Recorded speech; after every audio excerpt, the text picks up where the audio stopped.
that recommend that shit just, I feel like, just be on a weird ass power trip. Like they want to be in control of the situation. So that's one way of showing dominance in a relationship, is that, okay, I bring in the money. So what the fuck can you say or do? Nothing. I don't have anything.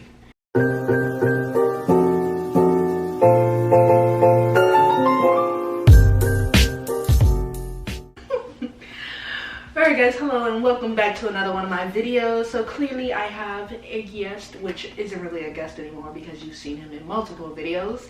But we have William back again with another video, and we are back again with another Talk Time Tuesday number 2. So let's begin. So our topic for today is finances in relationships. And we're gonna kind of dig a little deep. Now, I'm not even gonna explain the sign, but dig a little deep into what that means and what we see, what it means to us, and then I guess the qualities of it and how we would like play it in our own relationships. So, finances in relationships. How do you view that? Like in a general scope. The first thing I think of is who's responsible for being the quote unquote like breadwinner. Like who's is the man working? Are they both working? Is the woman just working? Is the man not working? Like that's the first thing that pops in my head. And then the second thing that comes into my head is that, do these two have a joint bank account? Or do they have their separate bank accounts, like their money goes into their separate accounts, but they know it's together as a unit, meaning like if either one of them is going grocery shopping, it's not like you're responsible for the groceries, I'm responsible for blah blah blah. Like that's the second thing that comes to mind about the finances.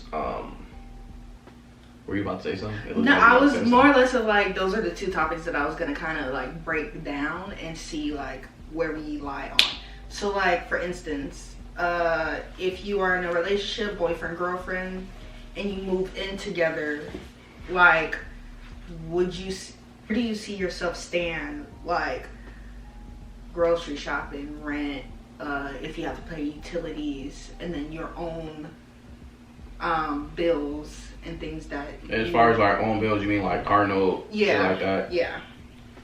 Like how would you personally, like with your finances, with your significant other finances, how would you personally want to see that broken down? I would say is it a difference with you guys just being in a relationship, boyfriend, girlfriend, and then would it be any different once the marriage title is there? I think a lot of people like feel like when they get married, they have to have that like joint bank account thing. Do you want one? I feel like no, I don't know, because I feel like I know like when buying a house, like the bank is going to take in consideration, like they're going to look at that and be like, okay, they're together, they're married, and they have a joint bank account. That's going to reflect nicely. That's what I heard. I don't know how true it is, but that's what I heard from a couple people who moved in after getting married, and they said like, yeah, it looks really good to have like a joint bank account and stuff like that. But like at the same time though, like you don't really need it. Like I don't really care to have it personally, like because I just know that money, if we're living together, I know money coming in is going to be my money too. Like it's going to be not my money, but like money for the whole like ordeal. Like it's not like, okay, this is mine. A joint savings account, yeah, I can dig on one savings account, like, you know, like it just goes into one savings account. Having two savings accounts just wouldn't be ideal to make me feel like, okay, were you saving up to fucking run away or something like that. But having a joint savings account, that's not bad. I think a lot of people have that, like couples have that, not like a joint checking account, but a savings account. I think more of them are having a joint savings account than a joint like checking account, to be honest, because like it's all in one place. You can see like it's just gonna be you and that other person. So if something come up missing, there's only one other person that has access to that. You know, not to say that shit is about to come up missing, but still. So in terms of like moving. That's that Canada Dry boat. I don't got no sponsor deal or nothing like that, but I feel like they don't see it. And I swear it's no activists in it. So, I guess more or less another question is, how far would you take, how should I phrase this? How much are you willing to do for your significant other, money-wise? And then that goes with, like, is it a difference between being just in a relationship versus being married, or do you see that as like almost equal and it matters how long you've been with the person? Me personally, I see it as almost being equal. The only thing a marriage is going to do is that it's just going to solidify everything. It basically is just going to be on a piece of paper that that's your husband or that's your wife. But anything in that, if you were doing something in a relationship before y'all got married, it shouldn't really change that much after y'all get married because you're still together. You know what I'm saying? As far as like, if there's like a known agreement of like, okay, like, I'm paying for everything and that's how it's just gonna be. You're paying for whatever you're paying for. That's just how it's gonna be. That shouldn't change over when you get married to the point where it's just like, well, you know, like I wasn't paying for nothing, but now we're married, so now you gotta pay for it. No, like we can still keep doing what we've been doing. No need to change up nothing. Or whatnot. But so like how far, like what would be like your end all be all of like, okay, your significant other is like asking you, like, I mean, there is no asking, you're just like, okay, hold on, like gold digger status, or like do they truly need it? Yeah, it just will all depend on the situation. I feel like I've never been in that type of situation before, but if it's like more like a gimme type shit, and it's like, and it's different if that person is like working, if that person who's saying gimme is actually working, like it's like, okay, well you got a job, so what you mean gimme? But if they're not working, that's when you kind of just gotta look at it and be like, well, like why aren't you working to have your own money? Just like a gimme, like it's like, oh, okay, like I could like do something, you know, lavish one time only, and they just expect that all the fucking time, and it's just like, no, it was only one time. I had a little bit of extra money on the paycheck, like the LT kicked in, you know what I'm saying, nothing too major. But would you be mad at the person for like expecting that since you've done it once before? No. So they might think like your finances might be maybe more now, so like you're able to do more and be, I guess, quote unquote more romantic and do more things together, like, so they're like, it's, I guess what I'm getting at is like it's two different like ways of thinking about it. It's like a gimme, I just like give me your money pockets, versus like, okay, you did something for me once and then you never did it again, and I'm just like, wait, hold on, you did it for me once, like, can you do it again? Like, I enjoyed it, I liked it, like, thank you for doing that. That's not a gimme though, that's just like, that's valid. That's not a gimme, that's just like, okay, I did something once and you liked it and like you would like for me to do it again. It's not like you're demanding me to do it again versus like a whole, you know what I'm saying, you gave me money last week, so I expect money this week too. No. Is that a bad thing? No, I gave you money because you said you didn't have no gas money. Like it ain't how you say you don't have no gas money. You know what I'm saying? Do you think it should be allowance in relationships, I guess?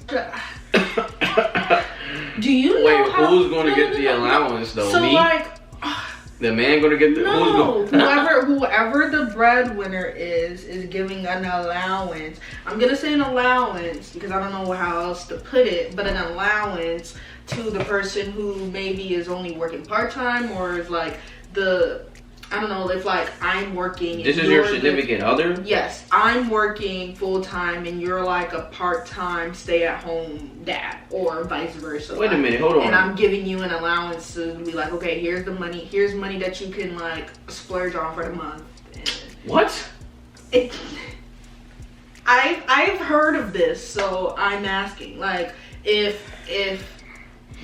you and your significant, you are the breadwinner I'm not giving nobody. And you have a significant other who works part-time, but they are a stay-at-home mom, and you give them an allowance, aka a significant amount of money to be like, okay, this is like the money for you to do whatever you need to do for the month. So here, and this is funny that you bring this up, because that's actually where the joint checking account will come in. Is that single parent still has, so I gotta backtrack a little bit. So the joint checking account, like, I'm not for that. Like, I don't really fuck with that. But like, I understand if you get a joint checking account because your significant other is a stay-at-home parent. So with that being said, like, like, obviously they haven't been working, so I don't know if they saved up money or anything like that. But the joint checking account eliminates all of that allowance, because I just don't like that allowance. Like, that's what you give to your children. That was the best word I could think of to, like. I understand what you meant. I understand it, but it does go on today. But I just here's what's a smarter way of doing it, is that the joint checking account. If my wife is a stay-at-home wife, mom, whatever, we can have a joint checking. I'm not about to be giving her money every week, because I'm gonna just feel like I'm giving that shit. Like, it's just gonna feel weird. Like, it's not gonna feel like, it's just gonna feel weird. Like, even though, like, she's not like gold digger or anything like that, it's just like, no, like, just get the joint checking and just swipe the card as you please. Have the joint checking account if they are stay-at-home mom or dad. But like, you're saying swipe as you please, but at the same time, what are you swiping for? Are you swiping for groceries, or are you swiping because you want a new purse? I mean, look, that's gonna simply just come down. And do you care which they're swiping for? I mean, I'm gonna care, you know what I'm saying? But like, I feel like that person is gonna have to realize what it is. Cause like, if you're a stay-at-home mom, like, and you're swiping for groceries, cool. But if you're a stay-at-home mom and you're swiping for a purse, you know what I'm saying? I may be like, okay, well, what's the purse for? Oh, maybe you need a new purse. But like, it's not nothing that's going to be coming down to the point where I need a whole explanation on why you just swipe for that type of shit. If like, you want to swipe for it, swipe for it. If the money's in there, it's in there. I just don't like nobody staying at home anyway. You're not about to stay at home life. You want both working. Go out and get money, the more the merrier. Why would you want one income? Like, it doesn't matter if my spouse is making $200 million a year. I don't give a damn. I'm going to work. Like, I'll bring my 60, 70 a year back. Bro, you get married and one makes more than the other. Would you split everything 50-50, or would you do it based off of who makes this was more? This was the highlighted question in my class back in school. And then if you guys get paid the same amount, are you strict on the 50-50? Like, if you and whatever, if like we're dating, you and me and you make the same exact 81K a year, are we splitting straight down the middle? Or if I make 50K and you're making 80K, do you want to split down the middle, or do you want to take some of the pressure off of me and I don't pay as much? I'm still paying stuff, but not as much, but you're paying more because you're making more. I mean, well, how do you feel about that? I'm not strict on the 50-50 if we're not making the same amount or close to the same amount, for the simple fact one of us are not bringing in the same amount of money, clearly. So how can I, like, I feel like at that. So how would you divide it up? At that rate, I feel like certain things could be 50-50, but other things, like, I'm gonna low-key kind of rely on, if I'm the one who's making less, I'm gonna rely on you to pick up the pace. So like, rent 50-50, because we're both living there, point blank period. And with that being said, if we have any utilities, like the amount of utilities, like if it's 3 altogether, I could pay for 1, you could pay for 2, or if it's 2 and 2, 4, okay, I have 2, you have 2. So like, the housing establishment, I would downright 50-50, period. This is with no kids, not having kids. From there, groceries, That's on the fly. It's on the fly.